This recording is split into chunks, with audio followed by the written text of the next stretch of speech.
And what do you think is next for Chris Mack? You know, he was at Xavier before now, and then he was at Louisville. Do you think he'll be coaching again somewhere? And where do you think that best place would be? I can't see Chris Mack coaching this upcoming season. Hmm. With the possible exception, he was out tweeting happy for Sean Miller.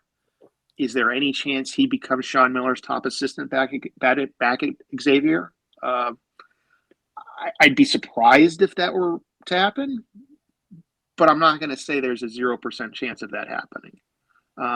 But Matt, between all that Mack and Miller have been dealing with, again, outside of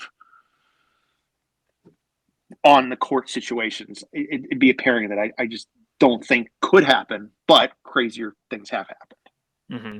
Yeah, and it'll be interesting to see what happens with Chris Mack. And he didn't do a bad job at Louisville. He did make the tournament in his first year, but that was really the only tournament they made. And of course, they haven't won a tournament game since I think 2017. So yeah, Kenny Payne has a big definitely, he's got a lot of work to do, but I think he can be. I think he's a great coach. He's a good recruiter. I think he's going to do a great job with as coach of the Cardinals. Another coach too that got fired. You know, this was a few weeks ago, but Tom Crean is no longer at Georgia. What do you think is next for Georgia? And do you think Crean ever gets another chance to coach in college basketball? From Indiana to Georgia, and his time at Georgia was a flat out disaster.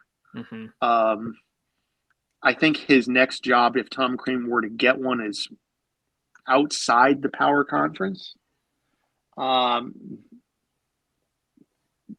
do I think he gets another job soon? Probably not. His time at Georgia, again, a disaster doesn't do it justice. Um, Georgia never got better. You saw players leave left and right this past season, key players that made contributions elsewhere. I don't see him. I don't see Tom Crean being a name that many ads are going to go out on the line and trust to hire. So no, Tom Crean's time at a major program, it's in the past. Yeah, I think you're right as well, and we'll see what happens with Crean. But I mean, do you think Chris Mack has a better chance of getting a job before Crean? Yeah, because I think, as you pointed out, that Louisville wasn't bad under Chris Hmm. Mack.